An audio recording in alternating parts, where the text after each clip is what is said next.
இறையேசுவில் பிரியமான மாதா தொலைக்காட்சி நண்பர்களே, சகோதர சகோதரிகளே, அனைவருக்கும் இனிமையான வணக்கங்களும் வாழ்த்துக்களும். இன்றைய அன்றாட உணவு நிகழ்ச்சியில் யோவான் நற்செய்தியை சிந்திக்கக்கூடிய வேளையில் இயேசுவின் இறுதி அன்பின் முறையீடு, இறுதி அழைப்பு என்பது குறித்து நாம் சிந்திக்க அழைக்கப்படுகின்றோம். இயேசு கிறிஸ்து இந்த நற்செய்தி வழியாக யூதாசை பல நிலைகளில் காப்பாற்ற விரும்புகின்றார். எவ்வளவோ நிலைகளில் அவர் செய்யக்கூடிய தவற்றை அவருக்கு உணரச் செய்து அவர் அதிலிருந்து மீண்டு வர வேண்டும், அவர் காப்பாற்றப்பட வேண்டும் என்று எச்சரிக்கை விடுக்கின்றார். ஆனால் யூதாஸின் கல்லான மனம், இருள் நிறைந்த மனம் இயேசுவின் அழைப்புக்கு செவி கொடுக்கவில்லை, இயேசுவை நோக்கி நகரவில்லை. அவர் தீமையான இருள் நிறைந்த நிலையிலேயே அவர் தொடர்ந்து இருக்கின்றார். இங்கே நாம் யூதாஸின் மனநிலையை நாம் பார்த்தோம் என்றால், துரோகம் செய்யக்கூடியவராக அவர் சித்தரிக்கப்படுகின்றார்.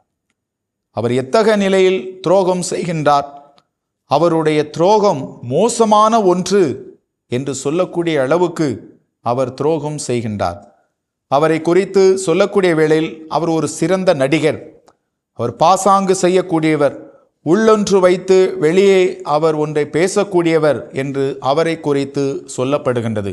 ஏனெனில் சீடர்கள் மத்தியில் யூதாஸ் நல்ல ஒரு பெயரை அவர் எடுத்து வைத்திருக்கின்றார். ஏனெனில் வெளிப்புற தோற்றத்தில் நான் இயேசுவையும் சீடர்களையும் ஏழைகளையும் அதிகமாக அன்பு செய்யக்கூடியவன், நான் நீதியோடு நேர்மையோடு என்னிடம் இருக்கக்கூடிய பணத்தை கையாளக்கூடியவன் என்று அவர் வெளிப்புற தோற்றத்தில் வெளிப்படுத்துகின்றார். இவ்வாறு அவர் எல்லோரையும், குறிப்பாக சீடர்களை ஏமாற்றுகின்றார். ஆனால் இயேசுவை தவிர இயேசுவை அவரால் ஏமாற்ற முடியாது. எனவே சொல்லப்படுகின்றது, அவர் செய்த செயல் ஒருவேளை முன்னதாக எல்லா சீடர்களுக்கும் தெரிந்தது என்றால் அவர் அறையிலே கொல்லப்பட்டிருக்கலாம். சீடர்கள் அவரை உயிரோடு வெளியே விட்டிருப்பாரா என்றால் ஒரு கேள்விக்குறி. எனவே அந்த அளவுக்கு அவருடைய துரோகம் இருந்தது என்று அவருடைய வாழ்க்கை குறிப்பு நமக்கு எடுத்து கூறுகின்றது.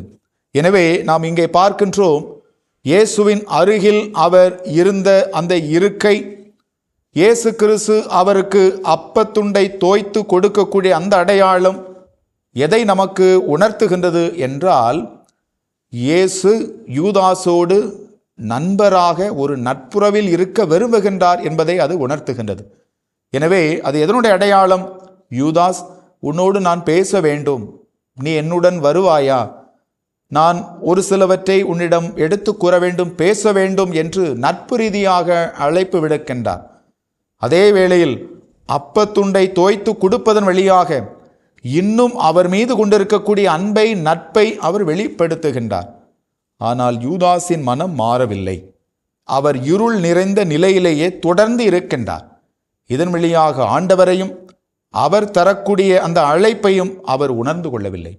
ஆம் பிரியமானவர்களே, நமது வாழ்விலும் பல நேரங்களில் கடவுள் நமக்கு வாய்ப்புக்கு மேல் வாய்ப்பு, திரும்ப திரும்ப அழைப்பு, திரும்ப திரும்ப முறையீடு என்று மனிதர்கள் வழியாக, சூழ்நிலைகள் வழியாக நமக்கு அழைப்பு விடுக்கின்றார். ஆனால் யூதாசை போல நம்முடைய இதயமும் கல்லாக இருள் நிறைந்த நிலையில் இருந்ததென்றால், நகராத, இயேசுவை நோக்கி நகராத நிலையில் இருந்தது என்றால், நாம் ஒருபோதும் ஆண்டவரின் அன்பை உணர முடியாது, ஆண்டவர் அன்பை சுவைக்க முடியாது.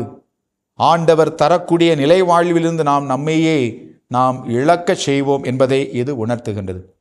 ஆம் பிரியமானவர்களே, இயேசுவை அன்பு செய்வோம், அவர் நமக்கு காட்டக்கூடிய பாதையில் நடப்போம், அவர் நமக்கு திரும்ப திரும்ப அழைப்பு விடுப்பார். அதை நாம் உணர்ந்து அருள் நிறைந்த மனிதர்களாக மாறவும், இயேசுவின் வழியில் நாம் நடக்கவும் உறுதியெடுப்போம்.